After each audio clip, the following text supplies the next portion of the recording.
Bonjour, je suis Delphine Zanelli. Bienvenue dans le podcast L'entreprise de demain. Un podcast né de l'envie de valoriser des initiatives pour construire une entreprise plus vertueuse, attentive à son impact social.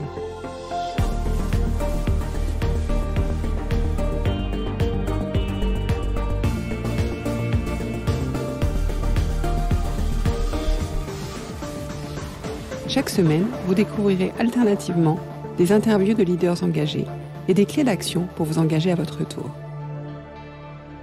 Je vous souhaite une bonne écoute.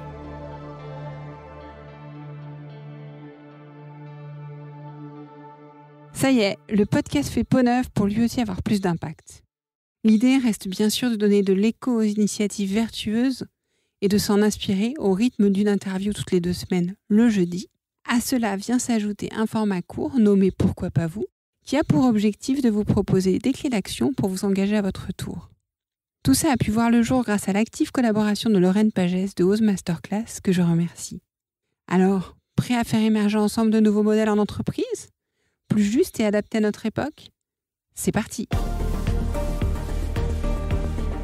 Pour ce nouvel épisode, j'ai le plaisir d'interroger Claude Monnier.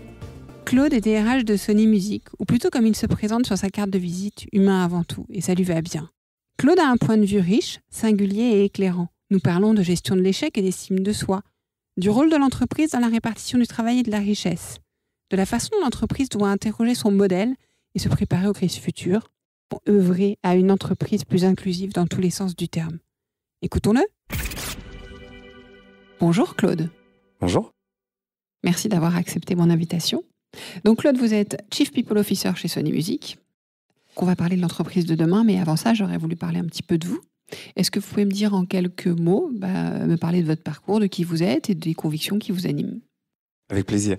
Quelques années dans un groupe américain, donc la découverte du monde anglo-saxon sur la gestion des personnes, donc une entreprise totalement nouvelle technologie, avec à l'époque une forte culture commerciale. Ensuite, j'ai rejoint un groupe de cosmétiques français, un vrai changement de culture d'entreprise. Et là, j'étais plutôt sur des talents marketing. Et puis aujourd'hui, je travaille dans un groupe japonais, industrie culturelle et créative. Là, cette fois, ça n'est plus des talents commerciaux ni des talents marketing, c'est des talents artistiques. Et je découvre que dans la fonction RH, lorsque la communauté a comme ça quelque chose de très fort, de très structurant, ça nécessite de revoir ses habitudes et d'appréhender son quotidien différemment. Et cette culture japonaise, elle est pour moi encore une nouveauté, relativement éloignée des cultures françaises, avec une volonté très forte de s'assurer que les choses sont à leur place. Et je ne connais que très peu ce pays et cette culture, mais là où on avait laissé une culture française, pour moi, avec un espèce de désordre qui stimule la créativité, dans une culture japonaise, c'est plutôt l'inverse. C'est l'ordre stimule la créativité, soutient la créativité, supporte la créativité. Dans la fonction RH, il faut marcher sur cette ligne de crête entre une culture du groupe qui est japonaise et une entreprise française avec un corps social majoritairement français. Et là, parfois, c'est le choc des cultures. Lorsque vous faites une enquête de satisfaction dans un groupe japonais, il y a 100% de réponses. Quand vous faites une enquête de satisfaction dans une société française, vous avez 10% de réponses et c'est déjà ultra satisfaisant. Il faut que moi, j'explique au groupe japonais pourquoi il y a 90% d'écart sur le taux de réponse. Et après, ce qui les intéresse, c'est de savoir éventuellement quelle est la nature de la réponse. Mais ils veulent d'abord comprendre pourquoi 90% des gens en France n'ont pas répondu. Et là, c'est un exercice là aussi de style pour la fonction RH qui est intéressant.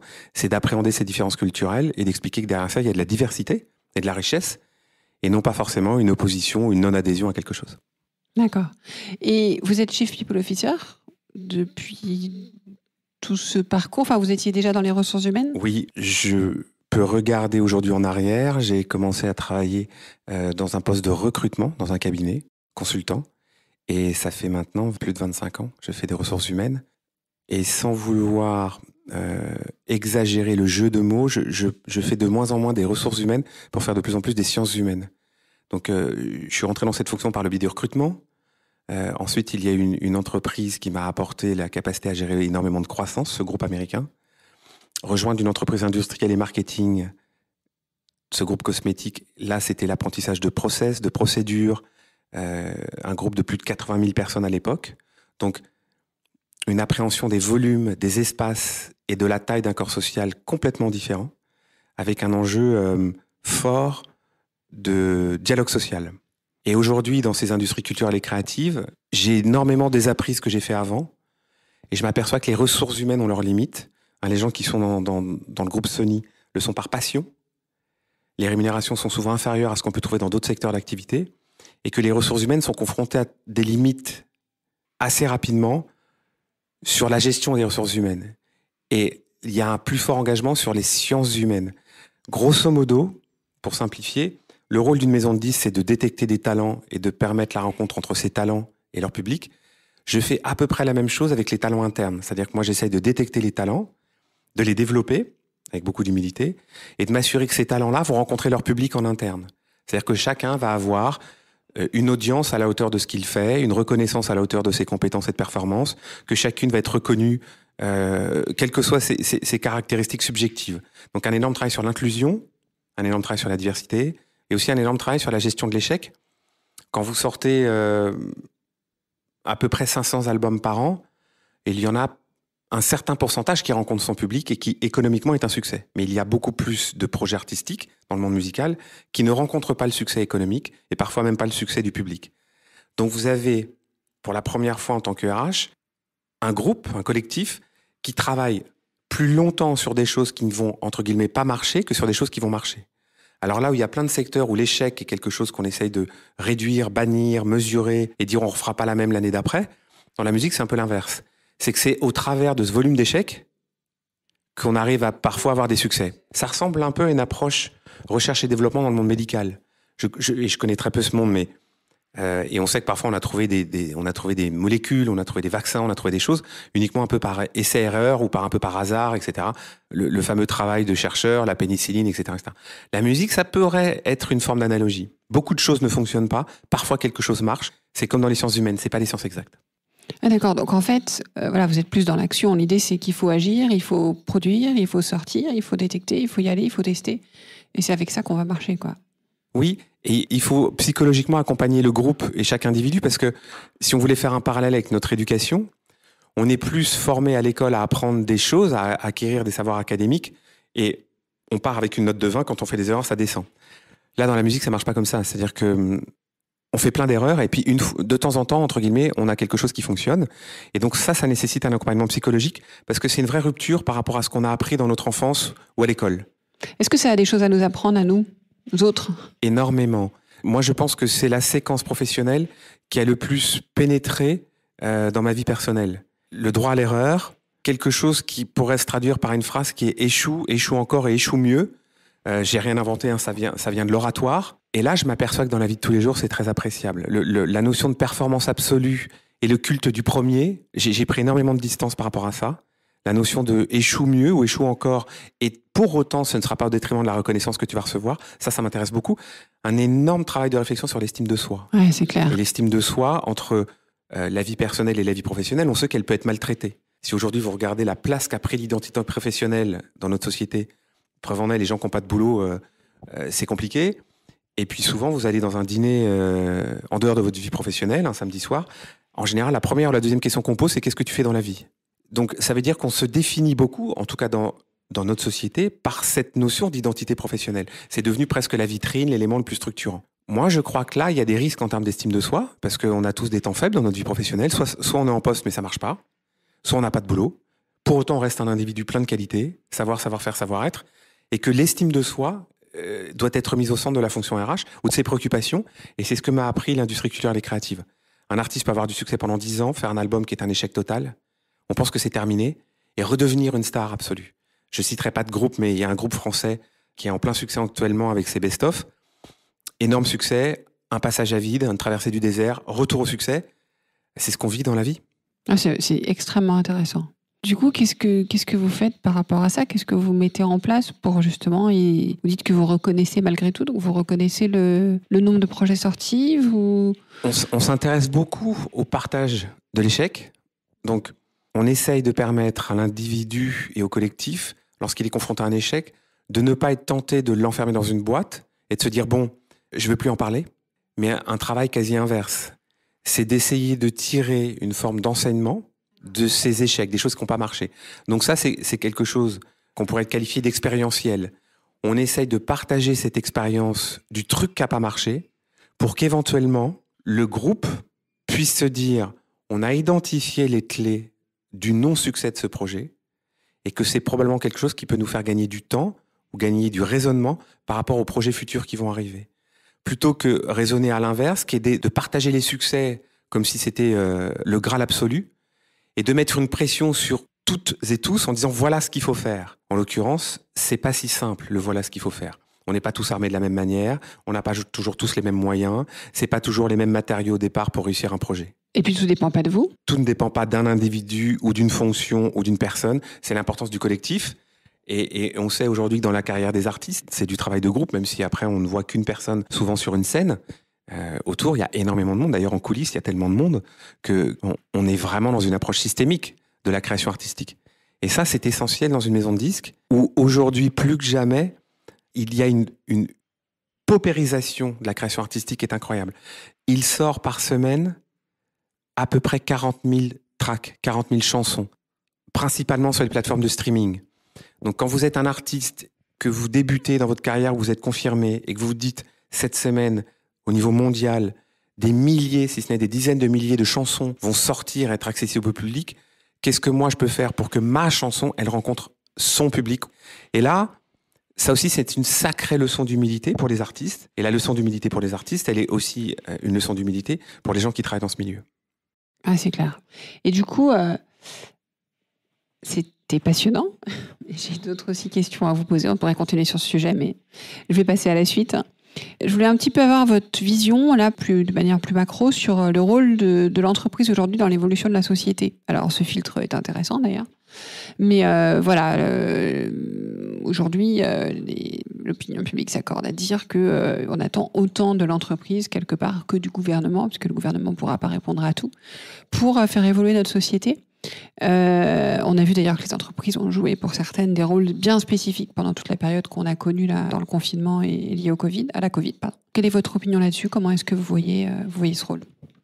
Moi, ce rôle, il est lié à un enseignement ou une thématique ou un univers intellectuel que j'évoquais tout à l'heure, c'est les sciences humaines. Je voudrais faire un parallèle avec la tragédie grecque, unité de temps, de lieu et d'action. C'est quelque chose qui offre une opportunité à un groupe de personnes de partager un lieu, de partager un temps, et de partager une action.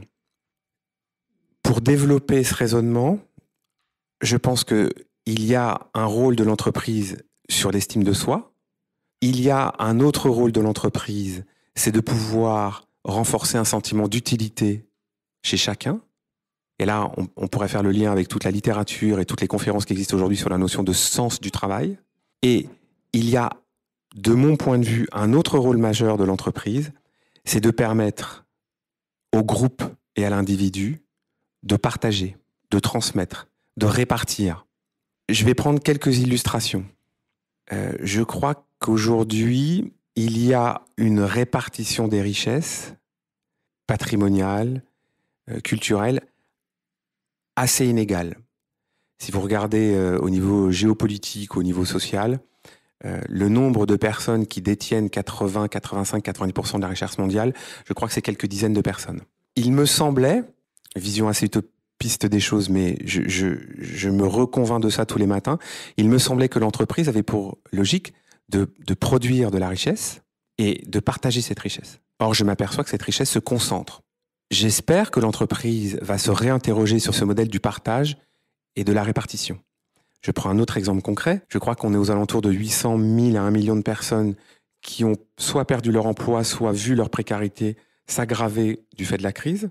Plutôt que de nous interroger sur la productivité de chaque entreprise qui a passé cette crise, je souhaiterais qu'on s'interroge au sein de la fonction RH et au sein de la fonction politique sur la façon dont on va répartir plutôt que repartir. On s'interroge sur le redémarrage de la consommation, comment on va dépenser les 80 milliards d'épargne, est-ce qu'il faut travailler plus mais gagner moins, abolir les 35 heures, enlever des jours fériés, etc.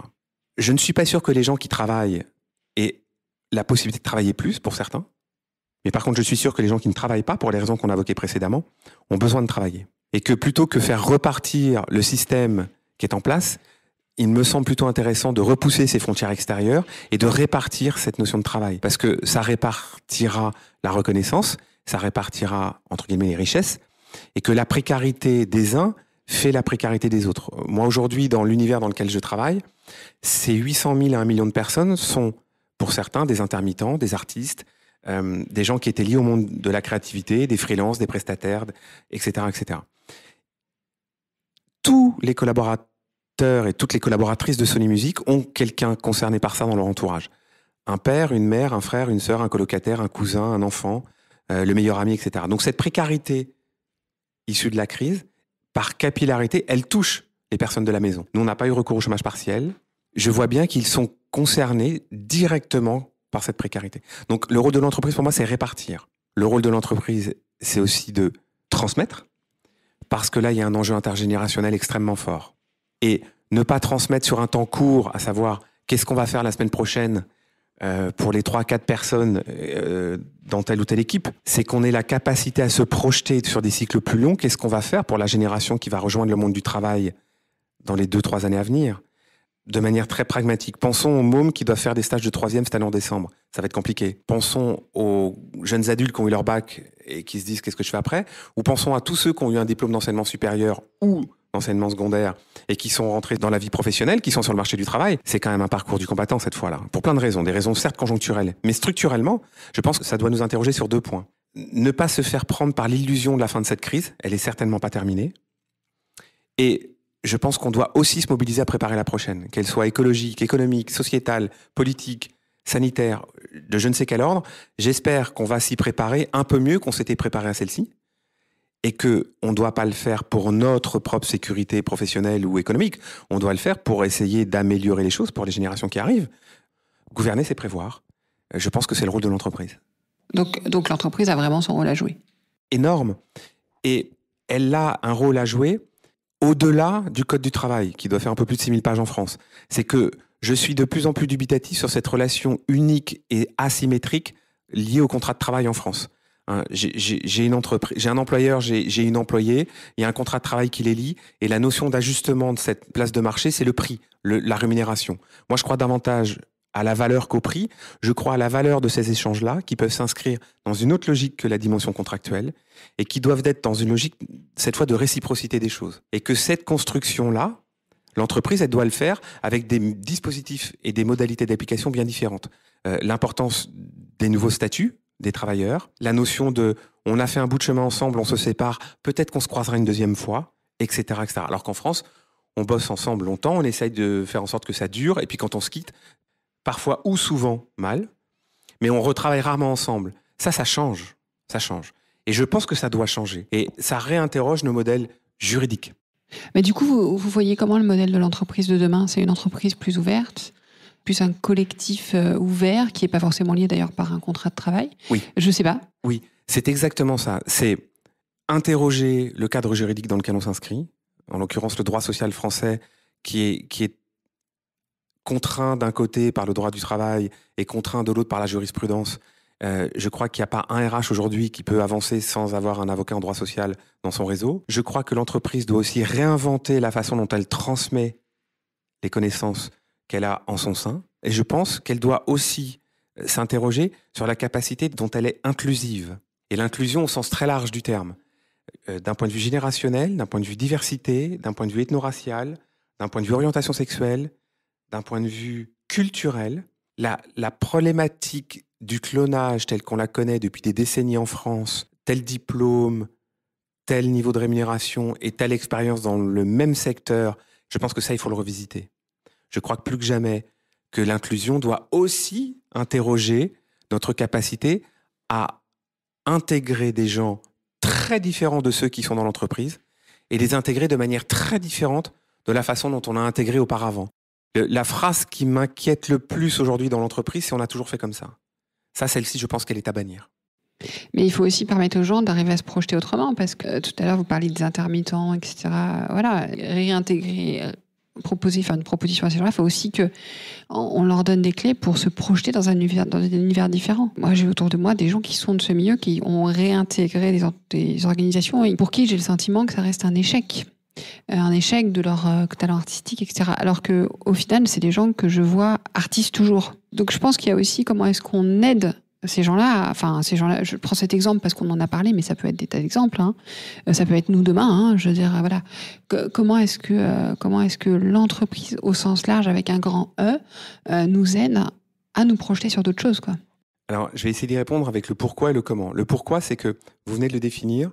Je pense que nous sommes des êtres multiples. Nous avons, et au cours de nos vies et à un instant T, plusieurs envies, plusieurs aspirations, plusieurs capacités à exprimer. La notion de formatage, la notion de je fais un métier très longtemps d'une seule manière, je pense qu'elle est un des risques majeurs pour le monde de l'entreprise. Donc, il faut pouvoir permettre à chacun d'être en mesure de pouvoir exprimer la diversité de ses personnalités. Le comment, je pense que c'est le rôle de la fonction RH. Et on revient à la thématique que j'évoquais dès le départ, c'est un enjeu de sciences humaines. Ça n'est pas un enjeu de ressources humaines, mais un enjeu de sciences humaines.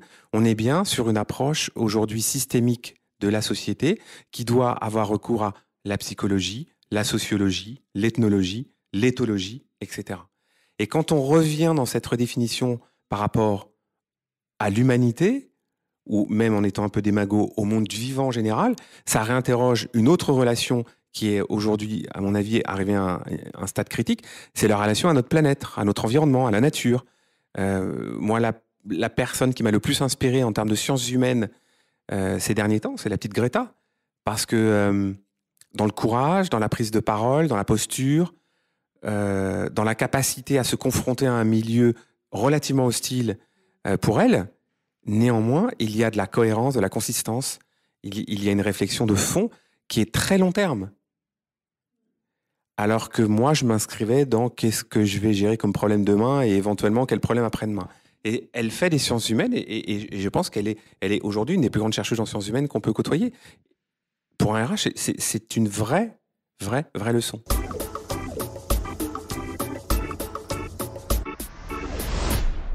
Et du coup, concrètement, est-ce qu'il y a des choses que vous testez, que vous mettez en place, que vous faites pour tout ça ? 2 choses. Il s'agit de travailler avec une approche de R&D, recherche et développement en RH. Donc, ça implique au quotidien de pouvoir communiquer avec ses partenaires sociaux, avec l'ensemble des collaboratrices et des collaborateurs du groupe et avec sa direction en disant, en fait, tu sais quoi, je n'ai pas de réponse à cette question-là. Mais je pense qu'il faut qu'on se la pose, je pense qu'il faut qu'on explore plusieurs pistes et on est dans une logique de R&D appliquée. Alors qu'en RH, d'habitude, on avait plutôt tendance à vouloir avoir réponse à tout pour rassurer son entourage, mais se rassurer soi-même en disant « je maîtrise ». Or, en fait, dans cette fonction, il faut reconnaître qu'on maîtrise peu et qu'on devrait contrôler un peu moins. Le deuxième élément de réponse, la deuxième ouverture, le deuxième partage, c'est permettre aux gens de désapprendre, mais de manière très concrète. Et pour leur permettre de désapprendre, c'est faire autre chose que ce qu'on leur demande de faire aujourd'hui directement pour l'entreprise. Un exemple précis, moi j'ai découvert pendant le confinement une plateforme qui s'appelle Vendredi, qui favorise le mécénat de compétences. Donc c'est une place de marché qui met en relation des associations qui ont besoin de temps et des salariés pour lesquels l'entreprise dit on est prêt à vous libérer du temps pour que vous puissiez donner du temps utile à ces associations-là. Ça s'appelle désapprendre. Et ça s'appelle retravailler son utilité sociétale, retravailler son estime de soi. Et que je pense que dans le rapport économique, là, il y a un investissement indirect qui est particulièrement efficace. Et du coup, vous permettez aux salariés de travailler pour Vendredi ? Oui, pendant la crise, on a mis en place cette plateforme de manière extrêmement réactive et on leur a dit qu'ils pouvaient prendre une demi-journée par semaine, qu'ils pouvaient accorder cette demi-journée par semaine pendant la crise à n'importe quelle association de leur choix qui était référencée sur la plateforme. Et on a fait ça pendant les 3 mois de crise. Ça a eu du succès ? Oui, pas assez, mais oui. Et là, ça continue ou pas ? Oui, on essaye effectivement de donner une temporalité plus longue à cette initiative, puisque la crise était à la fois une formidable opportunité et un énorme alibi, mais pour pas retomber dans le piège de on a toujours fait comme ça avant, là justement on se dit comment on pourrait continuer à faire cela puisqu'on l'a découvert pendant la crise. Et qu'on essaye de rendre plus accessible encore cette perspective de mécénat de compétences, en travaillant sur le temps qu'on pourrait accorder, la rémunération de ce temps, qu'on doit mettre au même niveau que si c'était du temps de travail effectif, et la façon dont la personne va repartager son retour d'expérience. C'est-à-dire qu'il y a je donne, et qui donne reçoit. Donc une fois que je donne quelque chose, je vais recevoir l'attention de mon corps social puisque je vais partager mon retour d'expérience. Ça, c'est essentiel. Pouvoir raconter l'histoire. C'est l'opportunité que vous me donnez ce matin. Vous me tendez un micro, vous me donnez la possibilité de m'exprimer. En termes d'estime de soi, c'est très utile. Mais c'est aussi un parcours d'apprentissage. Expliquer les choses, c'est aussi comme ça qu'on les mentalise, qu'on les intellectualise, qu'on les apprend. Mais je pense que c'est important, c'est donner la capacité à chacun à s'exprimer et à partager ce qu'il a fait ou ce qu'elle a fait. Oui, puis je trouve que partager ce qu'il a fait, c'est faire avancer les autres. On apprend aussi beaucoup et on a envie de répliquer, on voit des choses, on se dit tiens mais moi je vais essayer, pourquoi pas, etc. Ça peut être inspirant. Je suis absolument d'accord, ça peut être une vraie source d'inspiration. Je pense qu'on a beaucoup aussi besoin d'être inspiré et pas inspiré que par des rôles modèles inaccessibles. On a besoin d'être inspiré par du quotidien, par des gens comme nous, voilà. Donc c'est important aussi d'avoir ce travail, je pense, effectivement d'inspiration. C'est ce qui m'a énormément marqué sur les personnes qu'on a appelées les anonymes pendant la crise. Dans l'entreprise, des anonymes, il y en a plein. Il y a le comité de direction qu'on identifie. Il y a les gens qui parlent parfois un peu fort ou parfois tout le temps. Et puis, il y a une autre partie de la communauté qui sont les gens qui parlent peu, qui s'expriment peu. C'est souvent ceux qui devraient aujourd'hui être au centre de l'attention. D'abord, ceux qu'on entend moins, parfois, c'est ceux qui sont en souffrance. Donc, il faut savoir, en tant que RH, avoir la capacité à entendre les signaux faibles. Et puis, on a énormément à apprendre de ces personnes qui partagent peu, qui disent peu par réserve, par humilité, mais qui font. Moi, la notion de faiseur, elle m'intéresse plus que le mot anonyme. Oui, j'entends, je reçois aussi. Et tout ça, c'est passionnant. Écoutez, bravo. Je pense qu'il y a beaucoup de... Là-dedans, moi, il y a beaucoup de choses qui me font réfléchir. Ce que j'ai envie de retenir, il y a plein de choses que j'ai envie de retenir, mais il y a une chose là sur laquelle je m'arrêtais, c'est vraiment ce rôle, et ça revient sur ce que vous avez vu au départ, et c'est que l'entreprise, donc c'est pas le travail, c'est pas le travail qui me permet de me réaliser, mais c'est que l'entreprise peut me permettre de m'épanouir en fait. Donc je dissocie du travail parce qu'on peut avoir un travail absolument ingrat, mais à côté de ça, l'entreprise peut me proposer effectivement de contribuer à une association, et je garde ce travail ingrat parce que, en tout cas qui à mes yeux est ingrat parce que j'ai besoin d'apporter à manger à ma famille, mais petit à petit je vais pouvoir peut-être pivoter parce que vous m'offrez l'opportunité de me découvrir ailleurs. Et je trouve qu'on a beaucoup besoin de ça, puisque l'évolution de notre société nécessite l'évolution des individus, et que l'entreprise, si elle me permet d'évoluer, ça me paraît assez intéressant. Moi, j'ai beaucoup de respect pour les personnes qui subissent cette dépendance économique que vous évoquez. J'ai besoin de nourrir ma famille. Et sans aucun jugement de valeur, cette dépendance économique, elle est réelle, elle est factuelle. Bien sûr, oui. Dans la société dans laquelle elle évolue. Et elle le restera. Nous ne devrions pas juger quelqu'un qui a un travail alimentaire. Et la relation contractuelle est aussi une relation asymétrique.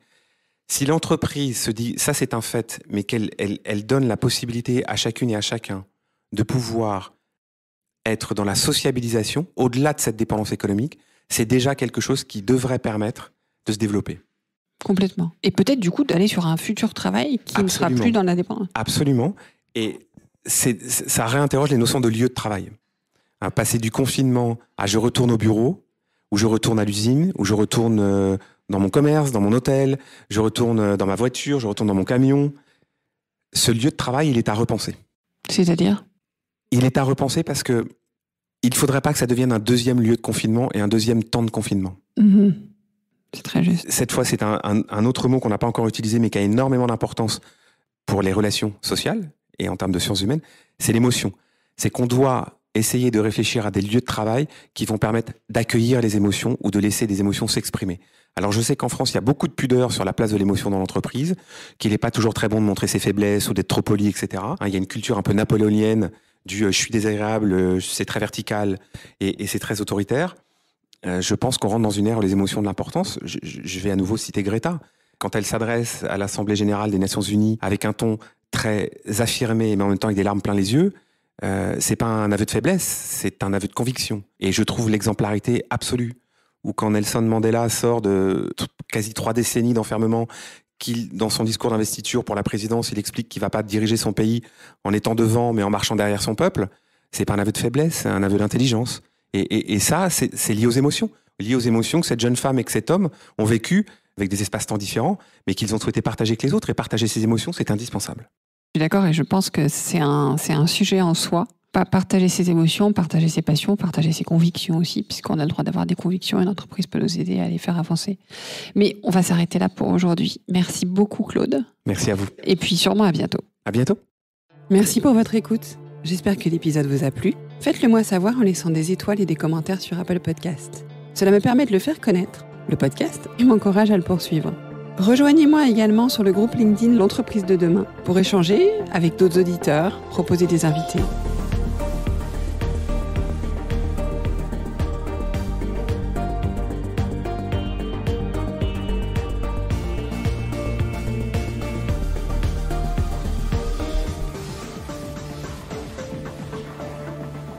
Je vous donne rendez-vous jeudi prochain pour un nouvel épisode.